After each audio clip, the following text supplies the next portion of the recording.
In 1858, a man by the name of Gale Borden patented a method for boiling milk down into a thick syrup, one that could sit on a shelf for years without ever spoiling. Within 10 years, his factories had become the largest of their kind anywhere in the world. Within 30 years, every major city in America had passed laws forcing dairy farmers to deliver their milk through centralized processing plants. By 1910, raw milk, the very same milk that had nourished every human civilization for 10,000 years, was being publicly labeled a health hazard. But here is the part no one talks about. The disease outbreaks they used to justify those laws happened in cities that were already pasteurizing their milk. The scientists they paid to write the studies were funded by the same families who owned the dairy trusts. And the small farms that had fed entire neighborhoods with fresh, raw milk for generations were not just shut down, they were destroyed, burned, condemned, erased from the public record so completely that most Americans today don't even know they ever existed. This is not a story about milk. This is a story about the quiet replacement of an entire way of life. And the more you look at it, the more you start to see that what happened to milk was also happening to the bread, the water, the buildings, the maps, the architecture, and history itself. Something was being scrubbed clean. Something was being centralized. Something was being hidden. If you want more videos that pull back the curtain on the official story, the kind of history they don't teach in school, hit the subscribe button before you go any further. There's a lot more on this channel that connects to what you're about to see. Now, let's get into it. To truly understand what happened to the milk supply, you have to go back to a world most Americans can no longer picture. A world before refrigerated trucks, before grocery stores, before brand names. A world where the food on your table came from less than a mile away. In 1850, the typical American family didn't buy milk. They got it from a cow they owned, or from a neighbor down the road, or from a small dairy at the edge of town that delivered it fresh in glass bottles every morning before sunrise. The milk was warm when it arrived. It still smelled like the field. The cream rose to the top in a thick, golden layer you could spoon off and churn into butter. It contained living enzymes, native bacteria, and a full spectrum of fats and minerals, the very same ones the human body had adapted to digest for thousands of years. And here is the part that should make you stop and think. People were not getting sick from this milk. Not in the small towns, not in the rural counties, not on the farms. The disease problem, the one we're told justified the entire pasteurization movement, was almost entirely a city problem, and it was almost entirely a problem in one specific kind of city dairy. They called them swill dairies, and what happened in them was not a failure of raw milk. It was a deliberate corruption of it. The swill dairies were industrial operations attached to whiskey distilleries in cities like New York, Brooklyn, Philadelphia, and Cincinnati. The distilleries produced a waste product called swill, the spent grain mash left over after the alcohol was extracted. This swill was hot, fermented, stripped of nutrients, and so corrosive it ate right through wooden troughs. The distilleries didn't want to pay to dispose of it, so they built massive cattle sheds next to the stills and pumped the swill straight into the feeding troughs. Cows that should have been grazing on grass were locked in dark stalls, some standing in their own waist up to their knees, fed nothing but distillery slop until their teeth fell out and their tails rotted off. There are documented cases of cows so weak they had to be tied upright just to be milked, because they could no longer stand on their own. The milk that came out of these animals was deadly. It was thin, blue, and so nutritionally degraded it had to be cut with chalk, plaster of Paris, starch, eggs, and molasses just to look like real milk. Children who drank it died by the thousands. In New York City alone, the infant mortality rate from contaminated swill milk was estimated at 60% in some neighborhoods. A reformer named Robert Hartley wrote an entire book about it in 1842, an historical, scientific, and practical essay on milk. He documented the swill dairies in graphic detail. He named the distilleries. He named the politicians who protected them. He named the city inspectors who took bribes to look the other way. He showed that the cows in those sheds had open sores oozing pus into the milk pails. He showed that the milk was being delivered to orphanages and tenement houses, where it was the primary food for infants whose mothers could not nurse. The book caused a scandal. Investigations were launched. Headlines were written. And then, almost nothing happened. The swill dairies kept operating for another 40 years, because the men who owned them were the same men who owned the newspapers, the city council seats, and the tax collectors. What finally closed the swill dairies was not pasteurization and not reform legislation. What closed them was the railroad. Once refrigerated rail cars made it possible to bring fresh country milk into the city in bulk, the swill dairy business model collapsed on its own. The cities didn't need pasteurization to fix the swill problem. The swill problem was already fixing itself. And yet the moment the swill problem started fading, the pasteurization campaign began. That timing is the tell. If pasteurization had really been about the swill dairies, the laws would have come in the 1850s and 1860s, when the crisis was at its peak. Instead, the laws came in the 1890s and 1900s after the crisis had already passed, and after the rural milkshed had become a viable competitor to the urban industrialists. The laws were not aimed at the disease. The laws were aimed at the competition. So when the reformers showed up demanding action, they had a real problem to point to. But here is the question no one was asking out loud. Why was the solution heat treatment of all milk, including the clean, raw milk from rural farms that had nothing to do with the swill dairies? Why was the answer not simply to shut down the swill dairies? The answer is because the people pushing pasteurization were not actually trying to solve the swill dairy problem. The swill dairy problem was the cover story. The real goal was something much bigger. The real goal was to get rid of small dairies entirely. Because as long as small dairies existed, the men who wanted to control the milk supply could not control it. And this is where the story stops being about food and starts being about power. By the 1880s, a handful of families in the northeastern United States had begun consolidating dairy processing into massive, centralized plants. They had access to capital that small farmers did not have. They had political connections in state legislatures and city councils. They had relationships with the new railroad companies that were laying track across the country at a pace historians still struggle to fully explain.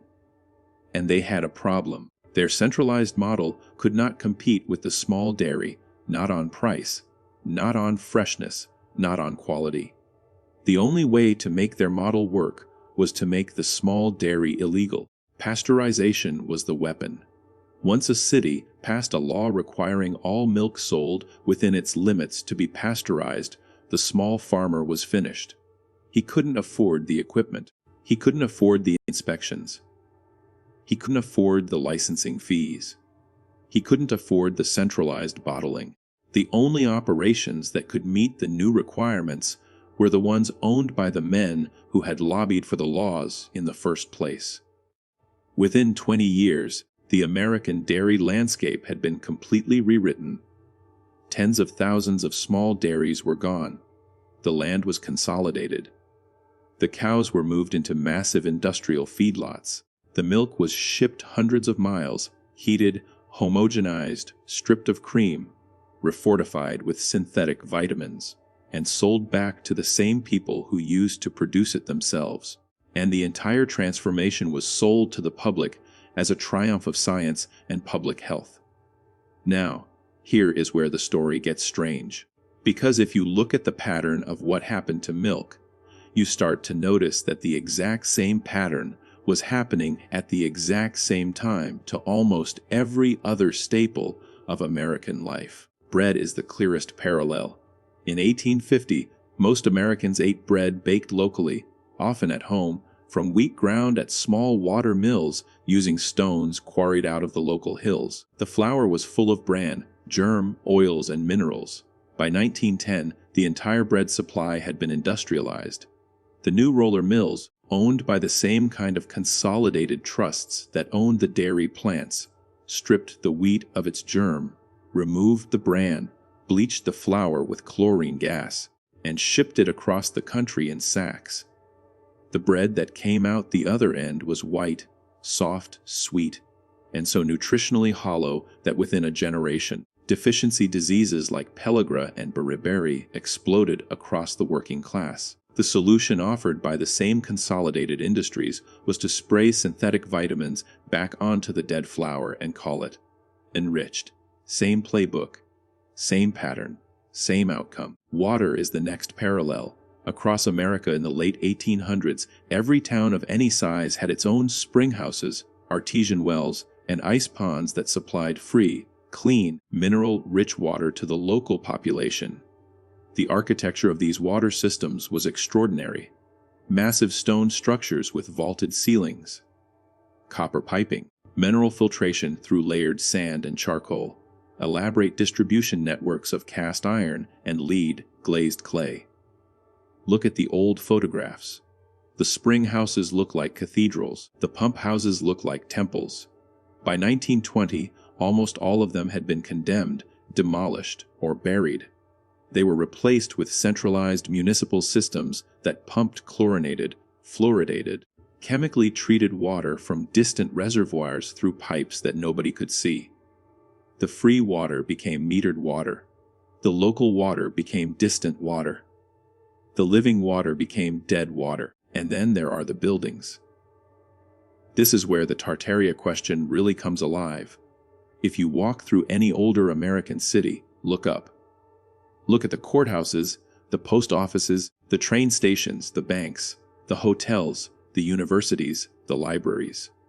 The level of craftsmanship in these structures is, by modern standards, almost incomprehensible. Hand-carved stone reliefs, domed ceilings frescoed by hand, bronze doorways weighing tons each, spires that catch the light, marble columns quarried from sites that no one can identify anymore. We are told these buildings were constructed in the late 1800s and early 1900s by immigrant laborers using hand tools, mules, and pulley systems. We are told they were built in 2 or 3 years on budgets that wouldn't even cover the architectural drawings today.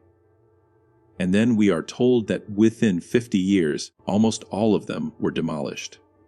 The Singer Building, the original Pennsylvania Station, the old Chicago Federal Building, the original Boston City Hall, the old San Francisco Mint, the Philadelphia Public Ledger Building. Hundreds of structures of breathtaking beauty and complexity torn down within living memory, replaced with parking lots, glass boxes, and buildings that won't last 60 years. Pennsylvania Station alone is worth pausing on. Built in 1910 by the firm of McKim, Mead & White, it covered 8 acres in Midtown Manhattan. The main waiting room was modeled on the baths of Caracalla, with vaulted ceilings rising 150 feet above the floor. The columns were solid pink granite, 22 tons each, quarried in Massachusetts and shipped down by barge.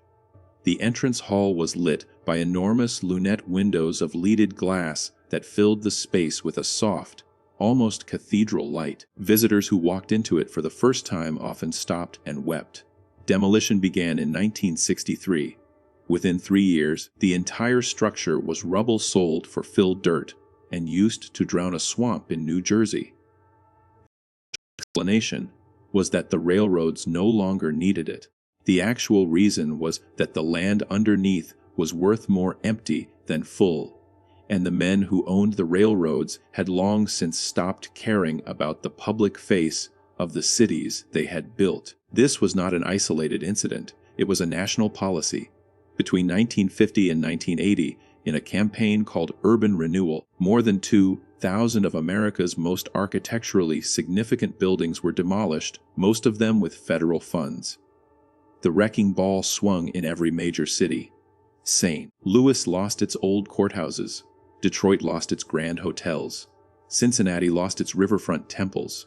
Cleveland lost its arcades. Buffalo lost the original Larkin building designed by Frank Lloyd Wright, demolished in 1950 to make a parking lot that is still half empty. The pattern is so consistent it cannot be explained by any single market force. Something else was driving it. Why? The official answers don't hold up under scrutiny. Modernization, cost, safety. None of these explain the scale or the speed of the demolition. The buildings were paid for. They were structurally sound. Many of them were less than 100 years old, and yet they were erased with a fury that almost feels personal. This is what the Tartaria researchers are pointing at. Not necessarily a lost continent, not necessarily a hidden empire with that exact name, but a pattern of erasure, a pattern in which the older, more advanced, more decentralized, more beautiful version of America was systematically replaced with a newer, simpler, more controlled, more centralized version. And the public was told a story about progress that, when you look at it closely, does not actually fit the evidence. Milk fits this pattern perfectly. The old way was decentralized. The new way is centralized. The old way was nourishing. The new way is hollow. The old way connected the eater to the land. The new way places a corporate intermediary between the eater and everything that feeds him. The old way was free or nearly free. The new way costs money and generates profit for a small number of owners. The old way did not require permission. The new way requires permission at every step. And once you see this pattern, you start to see it everywhere. Consider the World's Fairs. Between 1851 and 1915, a series of vast exhibitions were staged in cities like London, Paris, Chicago, St. Louis, San Francisco, and Buffalo. The structures built for these fairs are some of the most extraordinary in human history. The 1893 Columbian Exposition in Chicago, called the White City, covered over 600 acres and contained more than 200 buildings of pure neoclassical architecture, lit by electric light at a scale that was supposedly impossible for the era. Visitors who walked through it described it as a glimpse of a civilization beyond their own. And then, within a year of the fair closing, almost every building was demolished. The official explanation is that they were temporary structures made of staff, a kind of plaster. The photographs and engineering drawings tell a different story. Massive domes, carved stone facades, statuary that took years to design, machinery exhibits that displayed technology no one can quite explain. The pattern is the same. Build something extraordinary. Display it briefly. Burn it down. Move on. Tell the children it was always temporary. Tell them the new world is better. By 1900, the same families that controlled the dairy trusts also controlled the railroad consolidations, the steel cartels, the oil monopolies, the banking syndicates, and increasingly the universities and the medical boards. When Abraham Flexner published his report on American medical education in 1910, dozens of small colleges of homeopathy, eclectic medicine, naturopathy, and traditional botanical practice were declared substandard and shut down. The funding came from the same foundations that funded the pasteurization studies. The result was the same: decentralized knowledge replaced with centralized authority. Local practice replaced with corporate practice. Living tradition replaced with licensed institution. And just as raw milk was demonized as dangerous, so was the herbalist, the midwife, the lay healer, the country doctor with his black bag full of plant tinctures. By 1925, almost all of them were gone or driven underground. The new medicine, like the new milk, came in sterile bottles, manufactured in distant plants, dispensed by certified intermediaries, and protected by laws that made any alternative a criminal act. This is the deeper story under the milk story. The milk was just the canary. What happened to the milk happened to the medicine, the architecture, the food, the water, the schools, the maps, the historical record itself. And here is what makes it almost impossible to talk about openly. The men who orchestrated the transition were not stupid. They were brilliant. They understood that if you want to replace one civilization with another, you cannot do it in a single generation. You have to do it slowly. You have to do it with cover stories. You have to give people a reason to celebrate the loss. You have to make them grateful for the change. You tell them the old way was dirty. You tell them the old way was unsafe. You tell them the old way was primitive. You tell them science has saved them, and by the time the children of that generation grow up, they cannot even imagine the world their grandparents lived in. Ask any American under 50 to describe what raw milk tastes like. Most cannot. They've never tasted it. It's illegal in most states to sell across state lines. It's illegal in many states to sell at all. In some states, you can be arrested and your farm destroyed for giving raw milk to a neighbor. The law treats a glass of milk the way it treats a controlled narcotic, and almost no one asks why. In 2011, federal agents raided an Amish dairy farm in Pennsylvania at 5 in the morning with guns drawn because the farmer had shipped a few gallons of raw milk to private buyers across the state line. In 2010, a Wisconsin farmer named Vernon Hirschberger was prosecuted for the crime of selling raw milk to members of a private buying club. In 2006, a small dairy in Ohio was shut down and its herd dispersed because the owner refused to pasteurize. These stories don't make the national news. They appear briefly in local papers and then disappear. But they are happening year after year, and they are happening for one reason. The system that was built in 1910 still has to be defended in 2026 because the people who profit from it still profit, and the people who lose from it still lose. The official answer is still the same one from 1900: disease, safety, children. But the actual data tells a very different story. According to the Centers for Disease Control's own records, raw milk causes a tiny fraction of foodborne illness compared to commercial leafy greens, deli meats, factory eggs, and pasteurized soft cheeses. The risk has been measured, and it is statistically negligible compared to almost every other food on the modern American shelf. Yet the legal regime treats it the way it would treat poison. Why? Because the legal regime was never about safety. The legal regime was about market control. And once a market control regime is in place, it tends to stay in place long after the original justification has dissolved because the people who profit from it have no interest in letting it go. Every generation, the cover story is updated. Every generation, the public is told the same thing in slightly different words. And every generation, the actual history of what was lost gets harder to find. This is the pattern that makes Tartaria as a research lens so unsettling. It's not really a claim about a specific empire or a specific date. It's a claim about a pattern of forgetting, a claim that we are living inside a managed historical narrative and that the real history is not gone.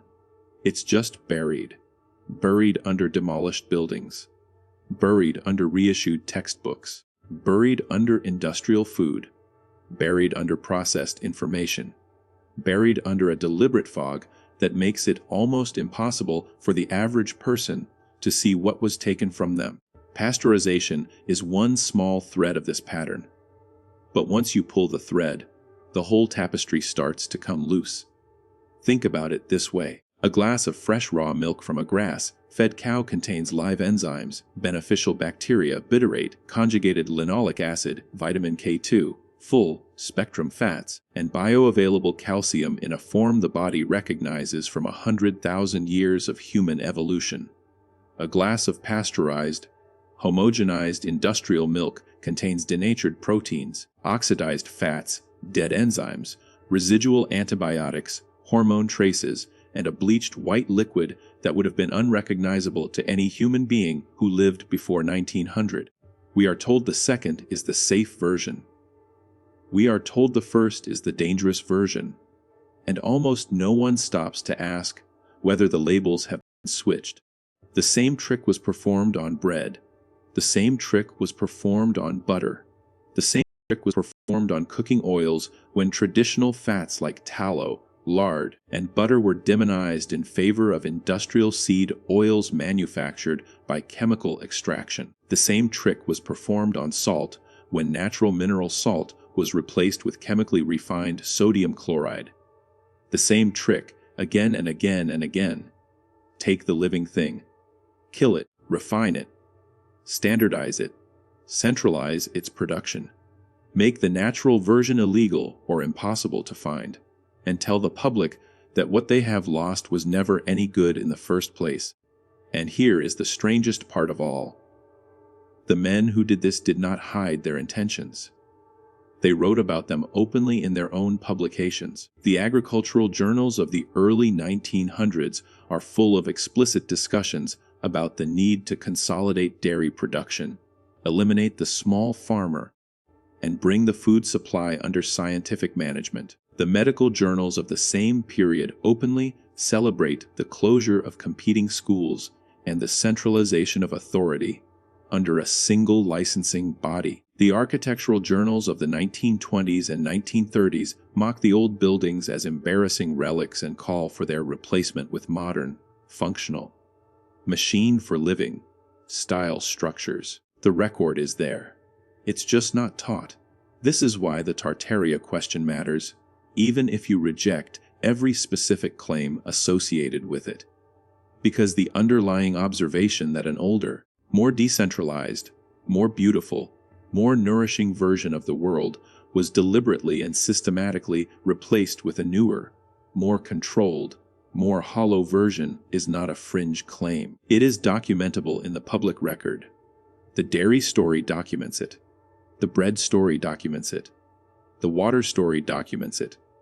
The architecture story documents it. The medicine story documents it.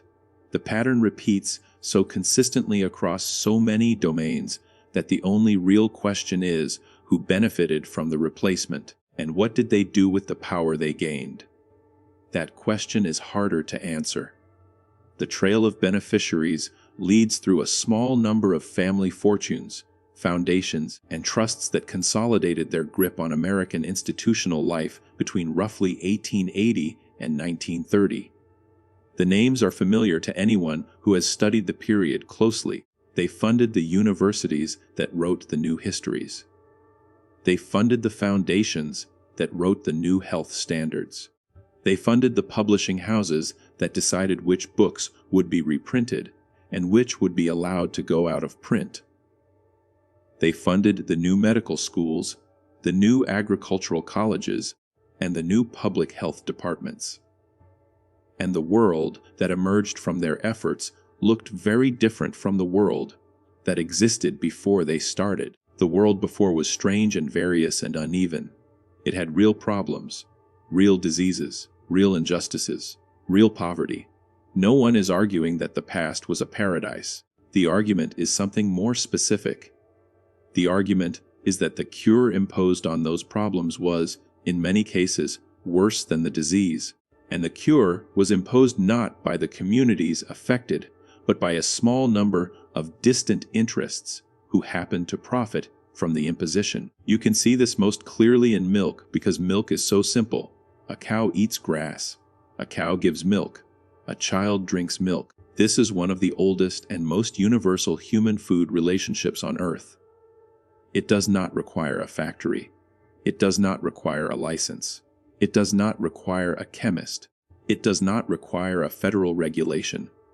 The fact that this simplest of all human foods has been buried under 100 years of legal, scientific, and commercial machinery should tell you everything you need to know about how thoroughly the modern food system has been engineered to insert intermediaries between the eater and the eaten.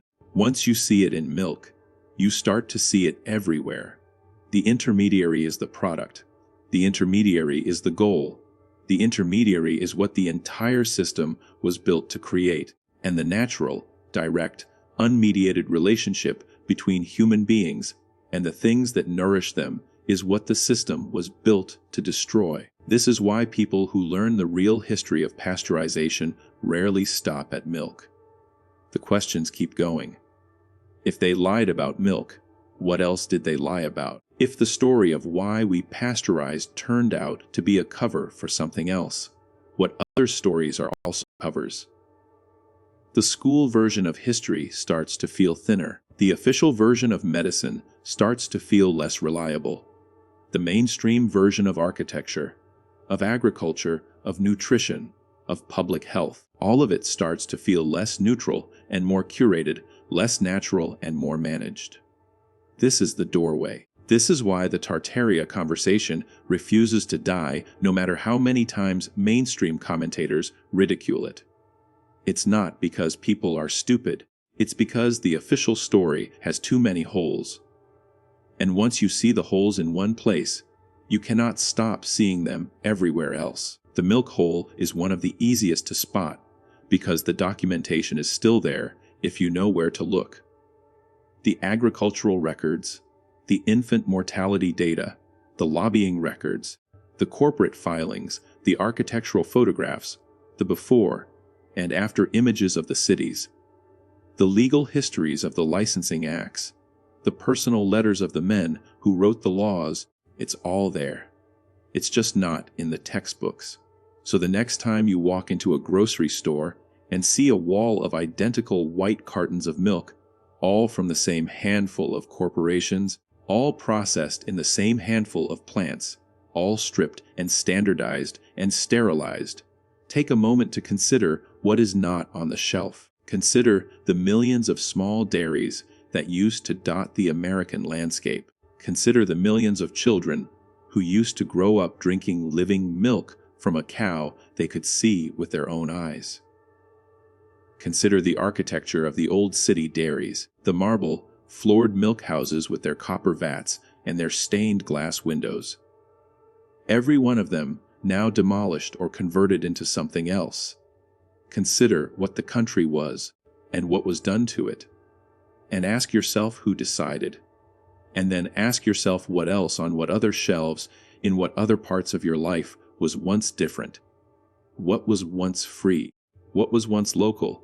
What was once beautiful? What was once yours? The milk is just where the thread starts. The story is much, much bigger than the milk. If this video opened up questions you've never been allowed to ask, you are not alone. There are millions of Americans waking up to the same pattern, in the same week, in the same country. The information is out there. The records exist. The buildings still exist in old photographs. The maps still exist in old archives. The history is recoverable, but only if enough people are willing to look. Subscribe. Share this with someone who needs to see it. And keep asking questions, because the truth about the milk is just the beginning.